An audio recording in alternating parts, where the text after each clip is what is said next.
everyone! Welcome back to my channel. Charmy here. Another update na naman sa Skin Magical Rejuvenating Set Kit number 1. Sa mga nakapanood nung update review ko ng Skin Magical, yun yung pang 9th video ko. Ano ba yun? Nung April, sinulat ko sa papel, April 26, 2017, yun yung huling update ko dito sa kit number 1. Ngayon, mag-a-update ako sa inyo. Diba umulit ako sa kit number 1? Unang gamit ko, ano lang tayo flashback or, ano to, ikukwento ko lang sa inyo. Una kong ginamit kit 1. Nakadalawang set ako ng kit 1, first month and second month ko. Tapos, natapos ko yung kit number 1, nag-kit number 2 ako. Nakadalawang set din ako ng kit number 2. Tapos, pang-lima, nag-kit number 1 ulit ako. Bumalik ako sa kit number 1. Yun yung April 26. Yun yung huli kong update dito sa channel ko. Ngayon, update ko na naman. Ito pa rin yung ginagamit ko. Yung pinakita ko sa inyo nung last video ko, kung napanood nyo yun, ito pa rin siya. Yung toner niya hanggang dito na lang. Konting-konti na lang. Mauubos na. Ngayon, nasa Davao ako. Wala akong stocks dito. Pwede ako magpadala dito sa Davao. Ngayon, papakita ko sa inyo yung mga cream na dala ko. Ito.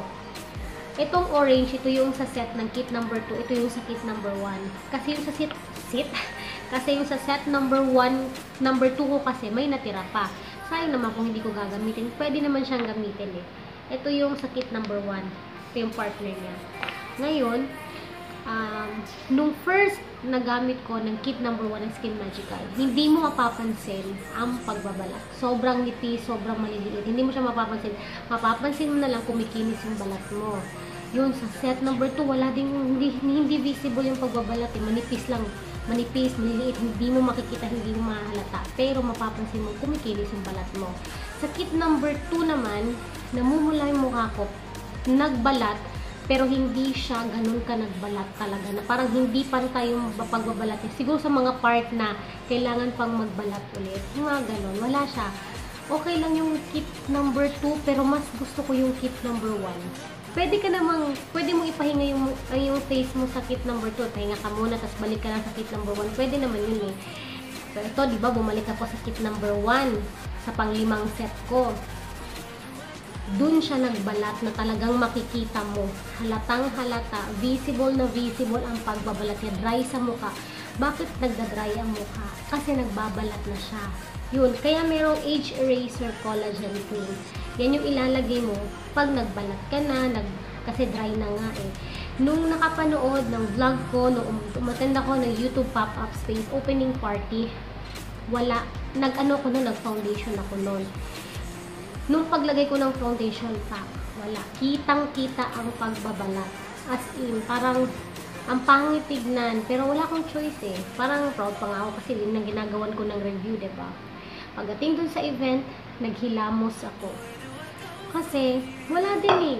Halatang-halata ang pagbabalat. Parang nahihiya akong humarap sa tao. Pero parang iniisip ko na lang, ginagawan ko kasi ito ng review, kaya nagbabalat. Yun ang pinaka, yung panglima, nung bumalik ako ng kit 1 na sa panglimang set ko, di ba, kit 1 na yon, dun ko na, kahit wala kang ilagay yun, visible na visible ang pagbabalat, makikita mo yung pagbabalat niya, sobra. Mas gusto ko yung gano'n na nagpipil siya, kasi yung mga old skin mo, matatanggal niya. Yung mga past skin mo, matatanggal siya. Para yung mga dark spots mo, maglighten, pimple marks mo, maglighten. Yun. Ano pa ba? Kung mahapdi pag nagbabalat. Minsan na-i-scratch ko yung mukha ko pag naglalagay ako ng toner, sobrang hapdi. Natural naman yun eh, 'di ba? Kasi toner. Tsaka meron akong isang viewer din na sa Australia na nag-order sa akin ng Skin Magical. Tumawag siya sa akin kanina na sobrang ganda daw at nahiyang siya, maganda sa balat niya. Thank you sis ha, kasi tinawagan mo ako kanina. So, itong set na to, 250. Kit 1 and Kit 2. Same price lang sila. May nagbe-message sa akin kung, ate, original ba tong set na nabili ko?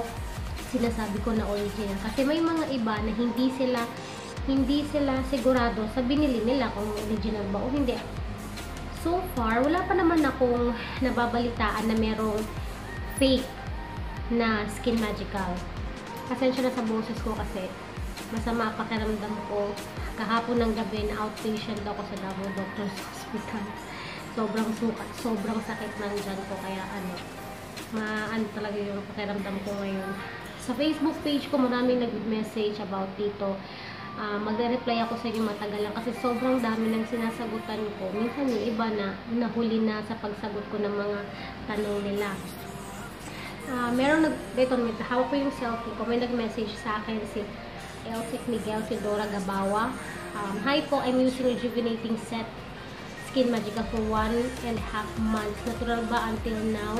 Ang daming feeling. Then kailan po makita totally? So yun na yung skin. Thanks po. God bless. Miguel, pag first time mo sa rejuvenating, talagang magbabalat siya ng bongga. Lalo na pag first time ng balat mo na mag-peel, kasi syempre matagal yung makapal na yung old skin mo. Talagang grabe magbalat yan. Pero pag sanay na ang face mo sa rejuvenating, sa pag-peel, manipis at konti na lang pagbabalat niyan. Natural ba until maraming feeling din. So, maganda nga yung mag-peel kasi tatanggalin yung old skin mo. Tsaka yung mga dry skin mo, mas maganda yun. Kailan bibigyan mo ng isang buwan. Sa akin kasi, after 2 weeks, yung first na gamit ko ng Skin Magical, kitang-kita ko na kuminis siya, na may pagbabago dito sa skin ko. Kaya ako gumamit ng Skin Magical. Kasi diba, sa mga nakapanood ng review ko ng Kojic Acid Facial Set ng Dr. Alvin, sa unang buwan maganda siya. Sa pangalawang buwan na bumili ako ng set ulit ng Kojic, naglalabasan na yung pimples ko sa pisngi. Malalaki na nasa loob. Pag nahahawakan masakit. Kaya tinigil ko. Maganda lang siya sa umpisa. Alam niyo ba na mas madaming hindi nahiyang sa Kojic Acid Set ng Dr. Alvin. Kaya itinigil ko yun. Naghanap ako ng rejuvenating set. Tapos saktong itong Skin Magical. Ewan ko ba sa bigla na lang na parang may nagsasabi sa akin instinct na Skin Magical. Meron din nag-message sa akin na Skin Magical. I-try ko daw kasi maganda. Swerte naman na nahiyang ako dito sa product na to. Hindi ibig sabihin na hiyang sa akin, hindi hiyang din sa inyo. Kasi magkaiba tayo ng skin condition. Magkaiba tayo eh. May iba na hiyang, may iba na hindi. Paano mo malalaman na hiyang sa'yo yung product kung hindi mo susubukan? Instinct. Pag may nagbago sa mukha nyo na kakaiba na para sa inyo, ayaw mo na, stop mo na lang. Tapos message mo ko, ate, kasi ganito yung wala namang problema, stop mo yun eh. Kasi diba, hahanapin mo nga yung product na para sa skin mo, nahiyang ka. May iba na namumula, nagpapantang, natural yun, lang na sa mga first time na gumamit ng rejuvenating. Yun. Lagi kong sinasabi, instinct. Nasa sa'yo yun kung ipagpapatuloy mo o ihihinto mo siya. Yun. Naku, magpapahaba tong message ko. Yung video ko, pasensya na. Tapos, wait. Sino pa ba ang may nag-message pa sa akin si Edmar Falca Santos, Ragasun Solon, taga Zamboanga. Uy, siya din pala yung message. Sino lang ba? Parang pareho lang ng message sino pa ba yung maraming message si Sam Estipular. Sabi niya na lagi daw siyang nanonood ng mga video ko sa YouTube channel ko. Salamat sa iyo, Sam. Nag-send siya ng picture ng rejuvenating cream. Ito yung sinend niya. Tapos sabi niya, yung rejuvenating cream po, ganun po talaga yun. Yes, ang rejuvenating cream. Sakto, meron akong hawak dito. Ang rejuvenating cream ng Skin Magical, ano siya? Tignan ko ngayon sa'yo. Parang, kasi, nag-iiba yung color pag sa picture, diba? Sa kanya, parang may side na yellowish. May side na parang white.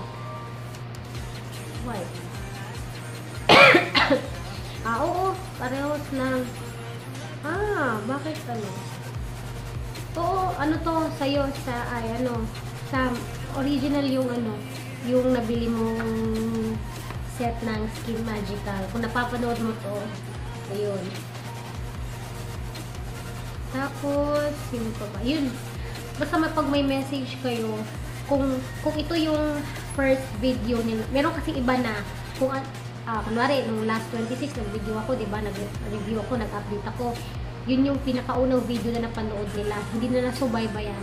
Meron akong playlist. Ito na yung pang 10th video ko ng Skin Magical update. Ito na yung pang 10th video. Pwede nyo i-check yung playlist ko.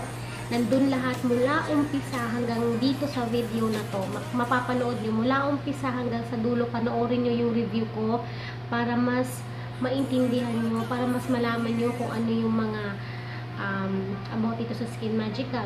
Ngayon, para ma-notify kayo na meron akong bagong update sa Skin Magical, subscribe kayo sa channel ko, i-click nyo yung bell button, kasi once na meron akong bagong mga video upload, ma-notify kayo. Tapos, yung iba kasi nagba-message sa akin, ate hindi ko napanood yung nagtatanong sa akin, ate nag-update ka na ba? Kasi siguro hindi sila naka-notify, hindi sila nakapag-subscribe o hindi sila yung bell button. Importante kasi i-click mo yung bell button para ma-notify ka talaga sa mga videos na na mga ginagawa kong review. Ayun, yun lang naman. Kung may mga tanong kayo, message nyo ko sa Facebook page ko. Pasensya na kung minsan matagal ako mag-reply kasi busy din ako. Lalo na ngayon na nandito ako sa Davao, nasa bakasyon ako, pero magre-reply ako. Kasi minsan may mga comment dito sa video ko na hindi ko nare-replyan talaga. Kaya, lagi kong sinasabi, pag nagre-review ako, i-message nyo ko sa Facebook page ko. Yung link ng Facebook page ko nakalagay sa description box. Pwede nyo i-check yung description box ko dito sa ilalim ng video na to. Check nyo guys, sa lahat ng mga charmers na sumusuporta sa akin, nanonood ng vlogs ko, nanonood ng reviews ko. Maraming salamat sa inyo. Maraming salamat sa suporta. Nakakasaya at nakakataba ng puso. Kasi may nakaka-appreciate ng video ko. Yun, hindi ko na pahahabain to. Susunod, basta yung mga iba na bago dito sa channel ko, panoorin niyo yung playlist para mas maintindihan niyo yung Skin Magical. Maraming salamat and see you on the next update. Bye!